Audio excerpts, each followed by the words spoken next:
Okay, good morning and welcome to Yeshiva YouTube, just Daf It. Today's Daf is Kesubos, Daf Nun Ches, number 58. I'm joined in this room by my friend Shmuel, if you remember him, and I don't know your name, Yitzchak Hanan. Yitzchak Feinstein. You're related to Moshe Feinstein?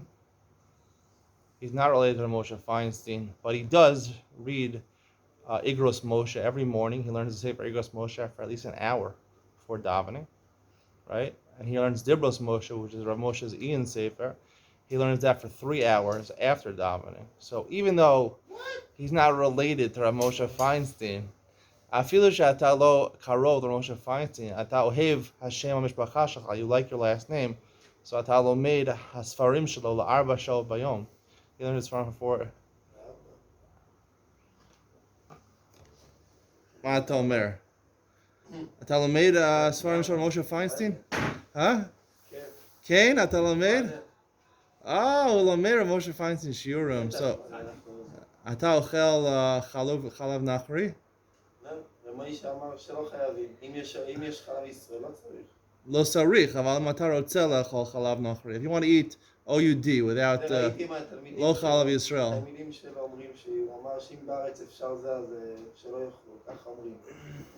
Aval hu lo amar. He didn't deal. Im ata ohev mashu shehu rak chalav nachri. So hu maskim be'ikar zeh mutter.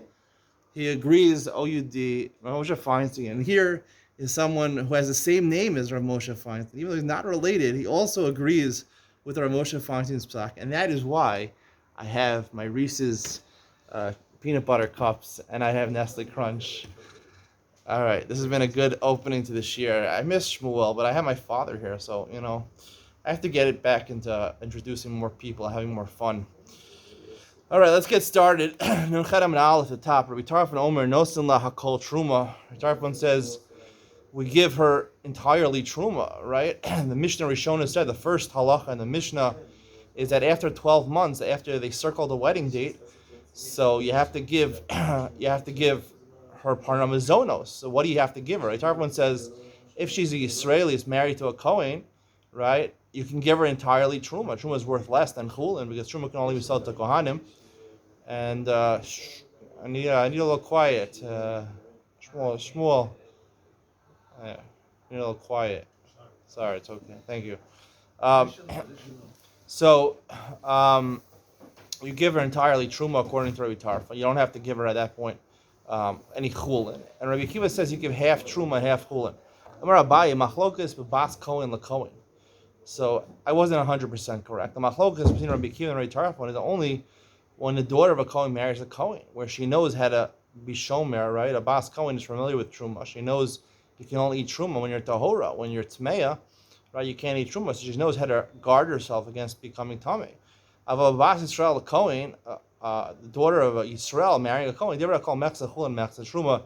There you have to give at least half of her mazonas have to be from Chulin because she's not familiar with the Hilchas of Tumah and Tahara. She might be Tameh and she can't eat anything unless half of it is Chulin. Amar Abaye adds machlokes arusa. This machlokes between Rabbi Tarfon and Rabbi Akiva is only by arusa when she's engaged. Once they become married, or they become lifted onto the canopy bed, they become married. So then everyone agrees she's entitled to get half chulin and half truma from the Kohen. Tanya Nami Hachi, a Bryce like this. Rabbi Tarfon Omer Nosin LaHakol Truma. You give her entirely Truma. Rabbi Akiva Omer Mechza Chulin and Mechza Truma, half Chulin, half Truma. Medra Amurim. In what case do they say these opinions? The Bas Kohen LaKohen, the daughter of a Kohen marries a Kohen. The Bas Yisrael LaKohen, they call Mechza Chulin and Mechza Truma, like we said before. Medra Amurim. Another caveat. Arusa is only talking about Arusa. Al Benasua, they call Mechza Chulin and Mechza Truma. Why it is that an Asua, when she gets married, she's entitled, even according to Rabbi Tarfon, Mechza Chulin and Mechza Truma. That will be the subject of Ian with Ben C on the Ian share I give on every daf, or the Daf Yomi. Check it out in a separate video on YouTube, of course. This is Yeshiva's YouTube. Rabbi Yehuda ben Meseira, so this price is not over. Yehuda ben Meseira has another opinion. Omer nosen lashtei yadol shel truma va'achas shel chulin. Instead of giving her, like Rabbi Akiva says, half chulin and half truma, you give her 2 parts truma and 1 part chulin, 2/3 truma and 1/3 chulin. Yehuda Omer Nosin lahakol truma. right? You can give her everything truma, but it has to be, let's say, double the amount. If you have to give her, let's say, I don't know, a loaf of bread for a couple of days, and some peanut butter, so she can have peanut butter sandwiches. You have to give 2 loaves of bread of truma, so that you could easily, we'll see in a second, you could easily sell it for 1 loaf of chulin bread, right? Because it's hard. Truma, you have to sell if you don't want to eat it bitara, right? If you're tmeya, you have to sell it for chulin, and truma does not command the same value as chulin, because truma can only be eaten by certain people, like Kohanim, so they always get a discount. Rabbi Shimon Gamliel Omer Kol Makom Shehuskra Truma Nosna Kiflayim Chulin. I'm sorry, the above opinion of Yehuda is not double. Rabbi Shimon Gamliel is the one who says double. Kol Makom Shehuskra Truma Nosna Kiflayim Chulin. Anytime you're supposed to give her 1 loaf of bread, you give her 2 loaves of truma bread. And according to Rabbi Yehuda, you give her whatever she needs, truma, and she can take by chulin. So the Gemara says, what's the difference in the last 2 opinions? These last 2 opinions, tircha, meaning according to the last opinion of Shon Gamliel, you have to give her double the value. Now truma sells for not half the value of chulin. Let's say it sells for around 67%, right? A third less than chulin. So according to Rabbi Yehuda, you give her, taking into effect that what the normal market value for truma is, so that whatever you gave her in truma, she can get chulin that she needs. According to Shimon Gamliel, you have to make it really easy for her. You have to give her double the amount, because usually truma is not half the price. You give her double the amount of truma, so she can sell it very easily. She doesn't have to be matriach herself. She doesn't have to burden herself to go searching for buyers on Amazon, right? Imagine on Amazon they were selling truma bread, right? That's what's going to happen with the basic measure we build. We're going to have truma bread being sold on Amazon, right? There'll be an option, chulin bread and truma bread, right? So that's the nafkamina in tircha. Hayavam eno meichel b'truma. The Mishnah says the yavam, right? Unless she was 12 months after they circled the wedding date from the husband, if the yavam got into the picture, meaning the husband died before the 12 months elapsed, and she completed 12 months, but half or part of it was in front of the husband, and part of it was in front of the yavam who's going to marry her. She doesn't get truma. My time, even according to the Mishnah Rishonah, my time, kinyan kaspa amarachmana, she's entitled to truma if he's the one who buys her with kedushin. V'hai kinyan da'akav, who this is not his kinyan. The yavam didn't buy her with money; his brother did. So therefore, he does not entitle her to eat truma. Seemingly, the Gemara says it's even from arusa, right? She's an erisin. Of course, even after 12 months, even before 12 months, it's not his kinyan. She can't even eat midoraisa. It seems like asta shisha charashim le'abal. So the Mishnah says that it was 6 months in front of the yavam, 6 months in front of the Baal, or all in front of the yavam, all in front of the Baal, except for one day. Hashlib now Baal amart lo, right? If you have 6 months in front of the yavam, 6 months in front of the Baal, or 11 months and 29 days in front of the Baal, and 1 in front of the yavam, bifnei yavam amart lo, bifnei yavam mibai. Of course, the last case in the Mishnah where she's 1 day in front of the Baal, and the husband dies, and then she's 11 months and 29 days in front of the yavam. Of course, she's not going to get the yavam's not Michael her. So Gemara says Zuvein Sarach Lomer Zukas, and sometimes the Mishnayos say the obvious, right? It's just a way of saying it, of emphasis, right, of the halacha. Not only this, but of course this also. Even though it's pasha, we could have inferred it by ourselves. Zu Mishnah Rishona. That's the Mishnah Rishona that she gets to eat after 12 months. Like we said, he's miyachid her a special makom, my time. But Mishnah Achrona says until she's nichas al chuppah, only then when she's nichas al chuppah, she comes in the canopy bed, then she can eat truma. My time. What's the reason that we have the Mishnah Achrona was machmer? Amar Ula v'teimer Rav Shmuel bar Yehuda mishum simfon. Rav Ula, who said before the reason was mishum, because she's going to share with her family who's not Kohanim. He says over here the reason is simple. So the first halacha, the Mishnah Rishonah said she waits 12 months. After 12 months, right? So he rents out a yichida, a small studio apartment for her, and she's no longer with her family, so there's no concern she's going to give to her family who's Yisraelim. Ubasraisa, the second halacha, Mishnah Achrona, Mishum Simfon. It's because, like Rav Shmuel bar Yehuda said, that there's a secondary concern over here, that it might be he'll find mumim, he'll find scars under her clothes, and he's going to want to invalidate the marriage, and it's going to be she ended up eating truma when she wasn't allowed to. He's gonna annul the marriage, going to void the marriage. Ella, so therefore you have to wait till chuppah, where they're in together, they're into bed together. She takes her clothes off. Ella Shmuel bar Yehuda, kamaisim mishum simphon, basraisim mishum simphon. Shmuel bar Yehuda, he says even the first Mishnah Rishon is because of simphon. So what's the second one saying? Mishnah Achron is also mishum simphon. What's the practical words? My benai. You go benai. B'dikas kus. Marsar b'dikas kus. Shma b'dika. Marsar b'dikas kus. Lo shma b'dika. Right. The Mishnah Rishona held that obviously until they get into bed together, she's not going to take her clothes off. He's not going to be exposed to her body and see what scars she has. But after 12 months, the Mishnah Rishona says that he will trust b'dikas chutz. I would say either he'll trust an outside assessment of her body, looking at the parts that are uncovered on her body when she's normally wearing clothes. I would say this means, like I think the Gemara says when she goes to the merchat, she goes swimming, right? She puts on a bathing suit, right? She puts on her bathing suit. She puts on her bikini, of course, her bikini. No. She puts on a full skirt and a long shirt when you go swimming. I love how this is the Haredi when they go swimming. The girls, even when they go with other girls, they wear long skirts. The discussion when they go in a completely enclosed place among only women, are you allowed to wear a regular swimsuit, like a bikini, even a one-piece suit? So that's the discussion. I heard a discussion among, 17, 18-year-old girls, one of my nieces discussing this, and they said, one of them said, no, I think a bikini is okay. Well, there's only girls there. Chas v'shalom, how could you do that? How could you do that? Sneeze, in front of other girls. Anyway, so B'dikas Kosh B'dika, he's going to give her a studio apartment. She'll have a swimming pool, of course, next to her swimming apartment in the unit, and whatever the apartment unit have. It's a fancy unit. They have a swimming pool, so she'll be able to see. She's going to send them photographs of her in a bikini. They'll be able to see the scars on most of her body. So that's enough. We're not concerned anymore that even under the bathing suit, she's going to have scars that will invalidate the marriage. The Mishnah Achrona says no, until she fully takes off her clothes in the canopy bed during foreplay. Only then can we assume that he accepts her and he won't invalidate the marriage anymore. The Mishnah says, "Amaktish ma'aseh de ishto." Someone who consecrates her wages. She works as an accountant at, one of those places, KPMG. The big four accounting firms, PricewaterhouseCoopers, Deloitte, Ernst Young. You're probably impressed I know those four. Anyway, my brother worked at one of them.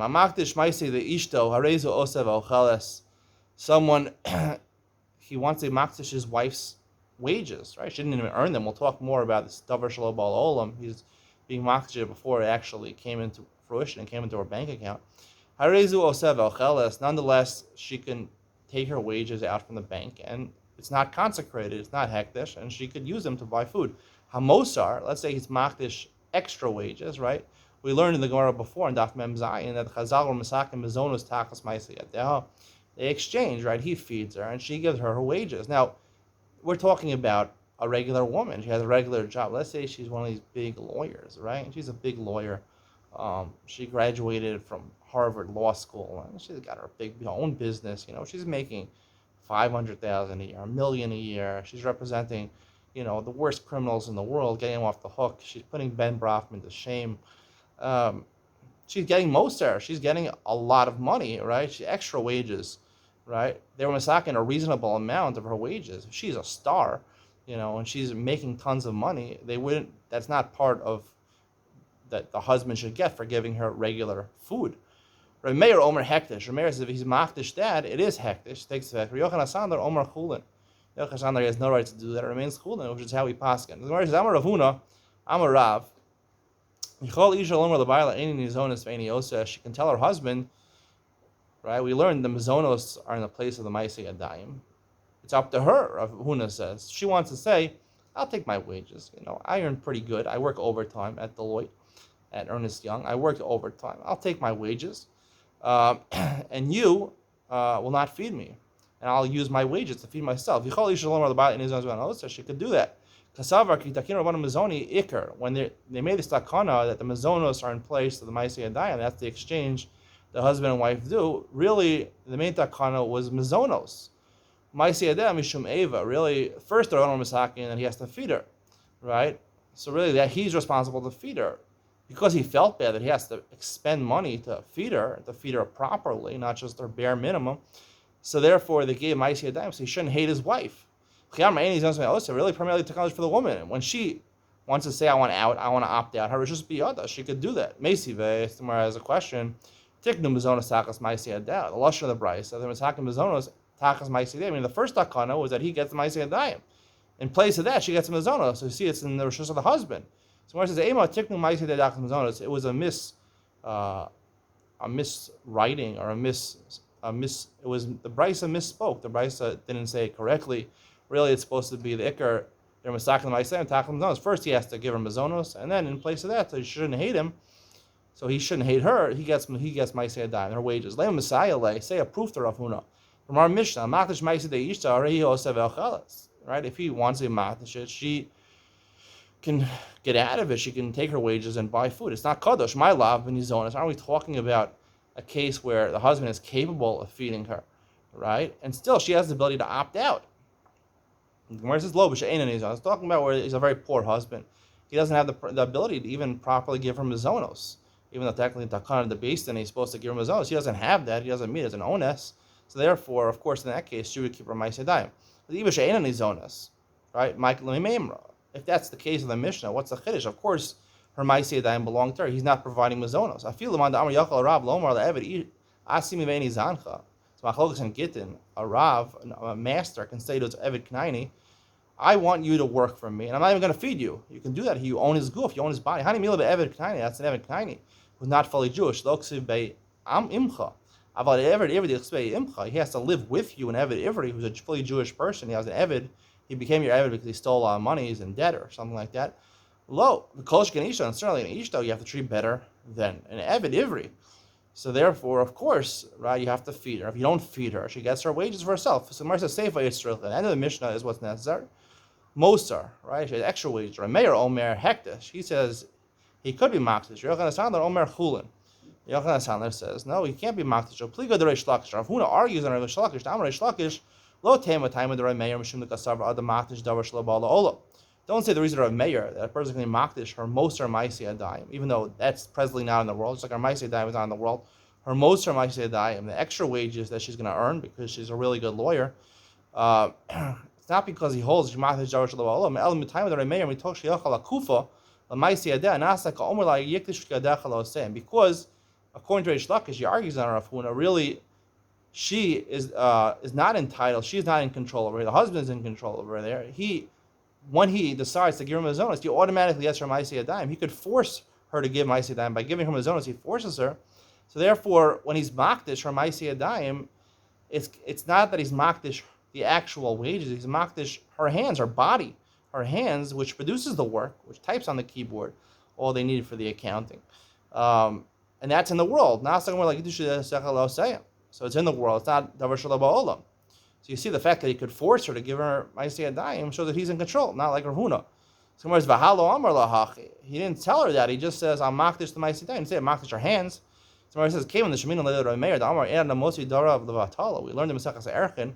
If the person makes a statement, it has to have effect. And Rameir knows, according to Rameir, the person knows, or at least according to Reish Lakish, or Rameir, at this point in the Gemara, Rameir would assume that a person is not makdish davar shel ba'olam. So therefore, he knows that. So therefore, even though he didn't say it, he meant to say that makdish your hands, which are in the world.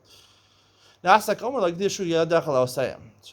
asks, Reish Lakish, what's your premise to assume that you're not makdish davar shel ba'olam? According to Rameir, you can't do that. Tanya, the Bryce is in Kedushin. I'm going to Mekadesh to you. I'll give you a ring now, and it'll take effect after you convert. You can't marry a non-Jewish woman, or after I convert. He's not Jewish. Or after you convert. Or he gives it to a Shifcha Knainis after you come free. After I become free as an Eved Knainis, my master frees me, or after you become free for being a Shifcha Knainis. Or I'm giving you a Kedushin now, and it'll take effect after your husband dies, right? You can't be Mekadesh a woman when she's married to somebody else. or you give it to your wife's sister after my wife dies, then I'll be married to the sister. Or she's standing in front of the Yavam and he's Makanish her. He says it should take effect after the Chalitza, when she's free. She can't be married to somebody else when she's still bound by Yibum and Chalitza. Remeir Omer Mikudeshes. So he says you can Makanish her even though it's Lo Bala Olam, even though it's not in the world. So you see Remeir holds you can get it. So Gemara says about he in. The Gemara concedes, you're right. According to that Brisa, you see Remeir does hold. You can makdish something Shelo Bala Olam. However, from our Mishnah, if we didn't know that that Mishnah and Kiddush, we would have said from our Mishnah, we would say Remeir possibly holds. Ain't the makdish davar Shelo Bala Olam. A person can't be makdish something which is not in the world. This stupid fly. A person can't be makdish davar Shelo Bala Olam. Gosh, I don't know why the flies run after you. It's crazy. Stupid flies. They have like poison you could hold. You can like mace these flies. Anyway, if it wasn't for them, the Mishnah and Kedushin, I would have said Remeir holds, like most opinions hold. You can't be makdish davar shelo ba'al olam. Now that we know Kedushin, obviously the reason is not like Reish Lakish said.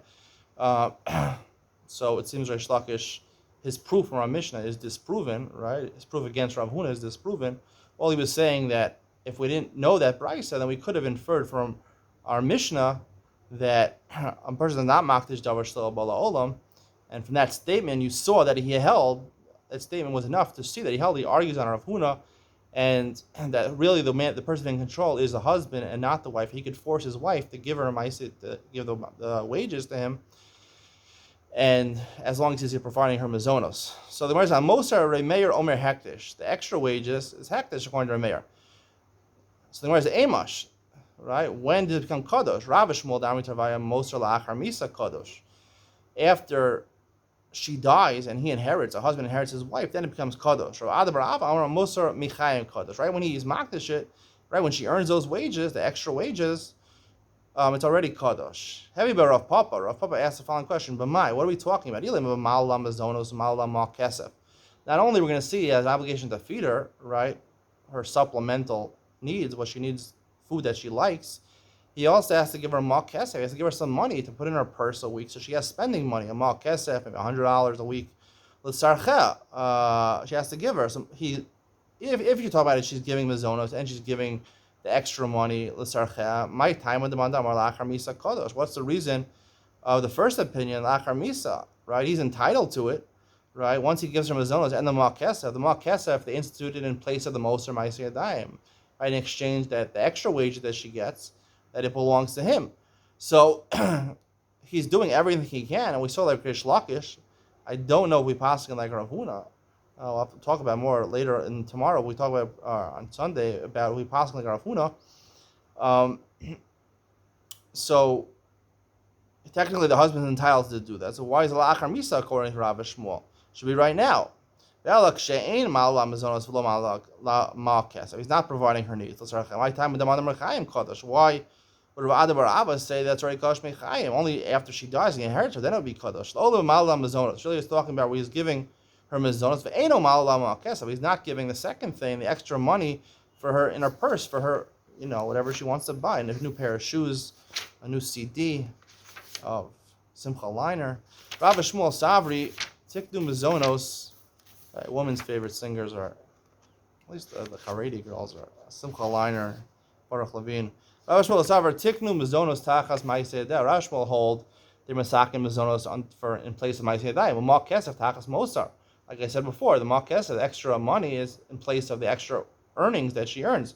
The Chevan Delok Hayoyev, on the top of the Terminal, Chevan Delok Hayoyev La Ma'al Kesef, Mosar Dida Heavy. And because the case we're talking about is she doesn't give her a Ma'al Kesef, he doesn't give her extra money. So the Mosar belongs to her. And that's why Rav and Shmuel say only after death. Rav and Shmuel said La'achar Misa, right? Because it only inherits it after death. It belongs to her. He's not giving her Ma'al Kesef. Rav Brava saw her Tiknu Mazonos Tachas Mosar. He's the opposite. The Mazonos were given in place of the extra wages. Ma'al Kesef Tachas Ma'aseh Yadayim. The Ma'al Kesef, the extra money that she gets in her purse, is in place of her regular wages. The Chevan Chayoyev La Mizoni, once he gives her mazonos, Mosar Didei Havi. Then he is Kone. He's entitled to her extra money, and therefore he can mekadesh it even Michayim. But my comifli, what's this machlokas in Rav and Shmuel and Rav Adbar? Marsav midi the shchiach, right? Rav and Shmuel say they're masakin mazonos tachas ma'aseh because those things are shchiach. Her wages are she normally also wouldn't work nowadays, even in the firm world. Even more so in the firm world, they get more their husbands. A lot of women work, and they also need regular, needs for regular food that they need that they like. More kesef, right? She might have purchases she needs during the week. It's not so shchiyah, and not every woman earns extra earnings. That's Rav Shmuel, Rav and Shmuel's opinion. And more so, Rav Barava holds midi the kayets and midi the kayets.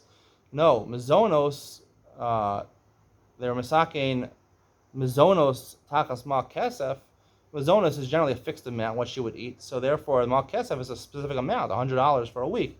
However, the other two things, Mosar, we don't know how much extra she's going to earn. It might say a dime. Her wages, mizonos takas Mosar, right? Mal kesef takas might say a dime. Her wages, right? She has a contract. Her wages are fixed. The mal kesef is a fixed amount of money. Mizonos, how much she needs. She might want to eat more that week. And the Mosar, the extra wages, we don't know how much extra she's going to earn, right? This week, maybe she'll get a raise. We don't know. So therefore, the masakin midi the kayas, tachas midi the kayas, midi the low kayas, tachas low kayas, thing which is fixed in place of something which is fixed. Something which is not fixed, right, which could, go up and down, and in place of something which can also go up and down. That's the conclusion of today's shir. Stay tuned. I want to discuss on the beginning of Nun Chedem and Aleph, one of the caveats of Rabbi Tarfon, who says that when 12 months elapse, she's entitled to get fed from the husband. Rabbi Tarfon will give her entirely truma, and the Gemara says, Abaye says that's only talking about an arusa. It's not talking about an asu. An asu, even Rabbi Tarfon will admit that she gets half chul and half truma. What is the reason for that? Coming up in Yom Ben Sion next.